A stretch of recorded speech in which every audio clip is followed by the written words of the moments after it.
Alright, it's official. I'm running all mirrorless now.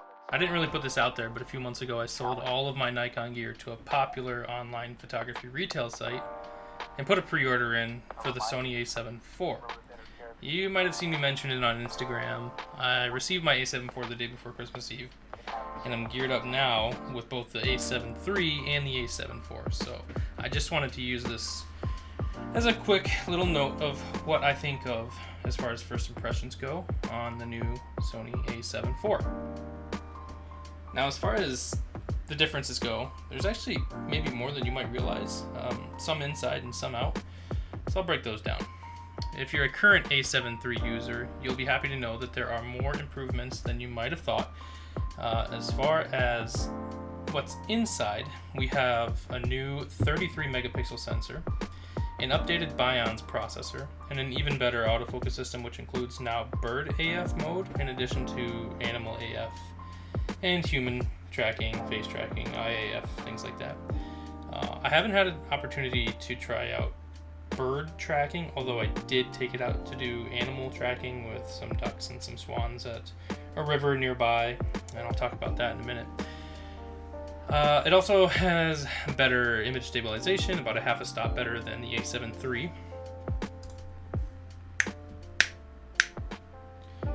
Sony also claims better battery efficiency, although I haven't had the opportunity to test that out yet. Surely I will. I will be using both of these cameras side by side for weddings and longer outings, comparing them. On top of better battery efficiency and better IBIS and better AF, we have improvements in video. 4K 60 video in Super 35 mode is available, as well as a new video profile called A7IV. The EVF sports a 3.68 million dot screen, which is about 50% more resolution than in this A7 III.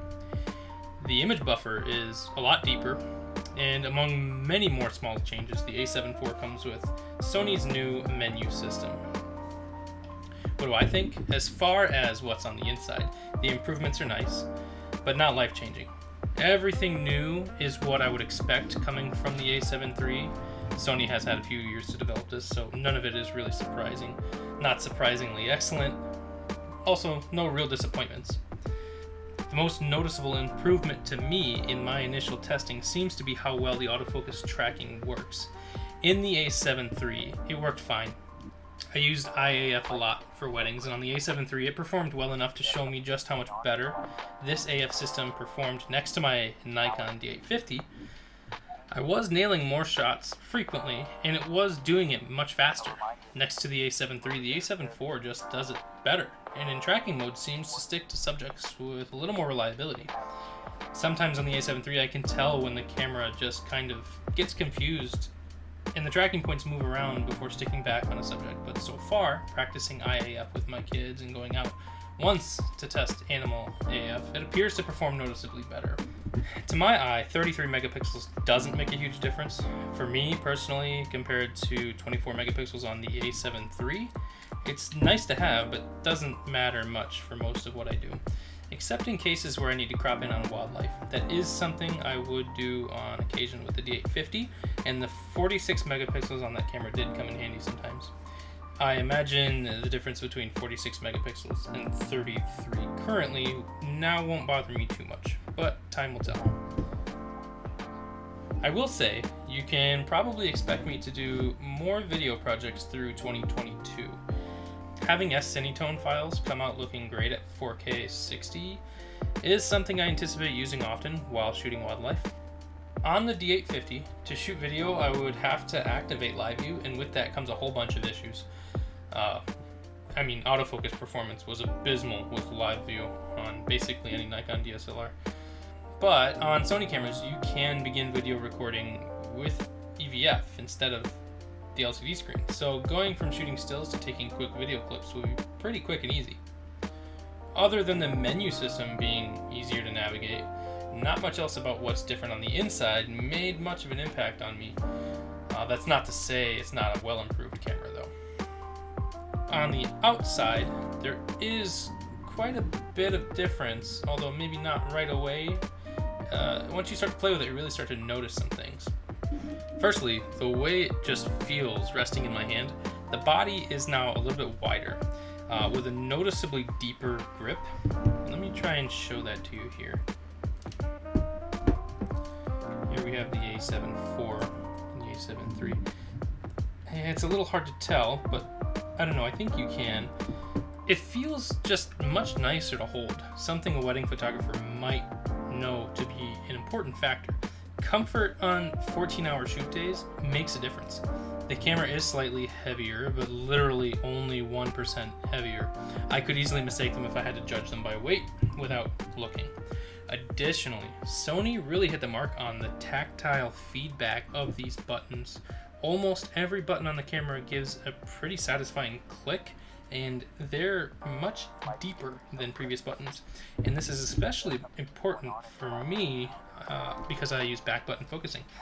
If you can see this on the A7 III, it is really shallow, like by a lot. If you take a look,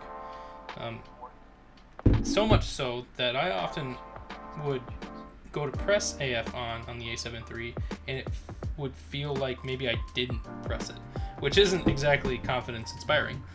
Now, on the A7 IV, basically every button is deeper with a click, but I did notice, just because by comparison now, the shutter button, even though it feels exactly the same between the two cameras, by comparison to all other buttons, feels pretty mushy. The shutter button just doesn't feel satisfying to push.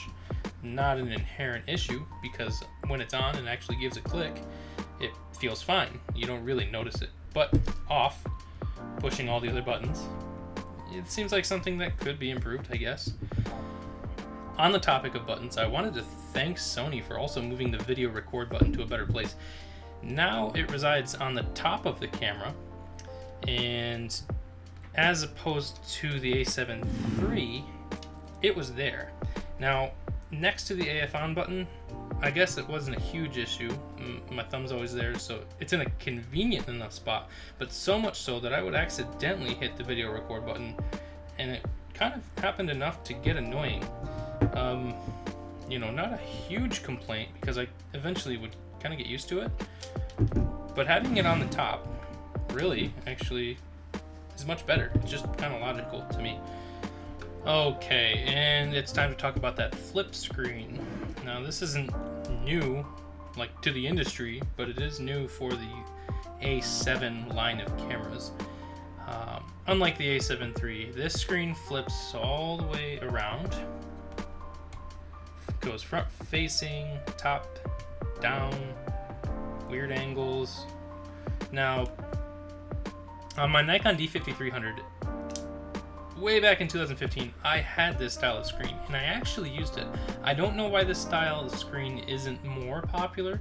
I appreciate it as someone who often has their camera on a tripod in low positions. Being able to flip the screen out and rotate it up 90 degrees is pretty great. Being able to do that in a vertical orientation is fantastic. So if I had my camera on a tripod vertically, and it was very low to the ground, being able to orient the screen up at me is really nice. Saves a little pain on the back, saves you from having to literally get down on the ground. In fact, you can actually flip the screen all the way around, which I guess would now be considered kind of like the natural position for it to just be resting in, because on the A7 III the screen's exposed. Like most other cameras, the screen is exposed, which isn't an inherent issue, and the fact that you can orient the screen to face the camera is actually a protective measurement too, because for me, I had an incident in the summer of 2021. I pulled my A7 III out of the bag, and the screen protector was shattered. I'm not exactly sure what happened inside of the bag, but not being able to turn that screen around and have it protected, leaves that to, potential damage. So being able to do that on the A7 IV, just kind of a peace of mind thing, as an added bonus to being able to do all those other things a flip screen with a swivel like this can do. Most of the other changes are pretty minor. The dials on the top are more uniform. They stripped away the markings, and they're now made the same size and on the same horizontal plane. I guess that makes it easier for instinct to kick in, just going from one dial to the next, but that's really minor, like I said. It really doesn't have a big impact on the way I use the dials. I guess it looks less busy, so there's that. The dial on the right can now be locked into place. It can't on the A7III. The mode dial actually got a facelift, and if you can see that here, it actually got lifted on top of another rotating dial that can switch it between photo, movie, and S&Q mode. And that kind of cleans up the mode dial selections a bit too, so I guess cleaner look is better. As for the ports, the A7IV's biggest technical change is the inclusion of a full-size HDMI port. Video shooters are really gonna like that. The A7III just has I think it's the micro version. I could be wrong in that naming, but not a big deal. The other thing is the inclusion of, or I guess the improvement, because it really is, a 2-point hinge system on each of these doors, and they really are like doors now, because on the old A7III body style, they just kind of flap open on a 1-point swiveling hinge that looks like, I mean, you can really see there is no confidence that that is going to stay.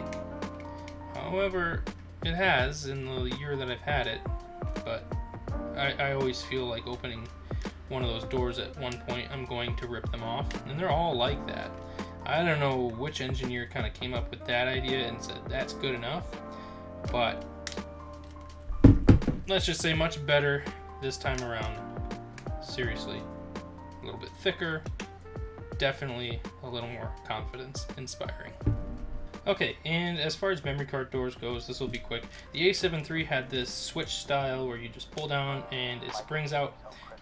That's fine. I never had an issue with it. However, on the A7IV, I guess for extra security, peace of mind, something like that, you have to actually kind of hold down a lever and then press out.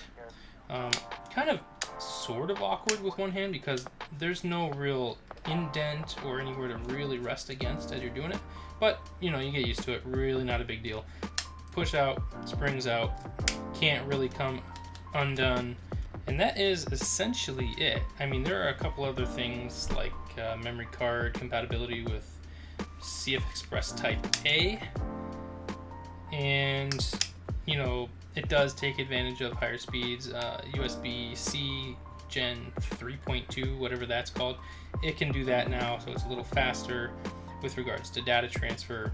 Takes advantage of V90 SD cards, which it actually needs to do the highest recording profiles on the camera for video. And I guess with that comes a deeper buffer.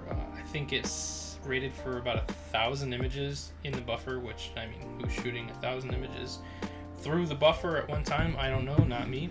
Even with wildlife, I wouldn't even get close to that.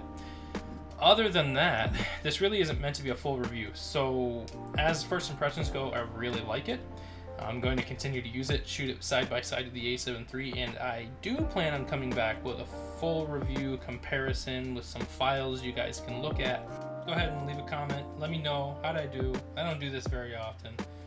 Share it if you think someone can actually use this information, because, I don't know, it's a pretty new camera, and there are some actually worthwhile improvements. So, bravo, Sony, you did a good job making a camera.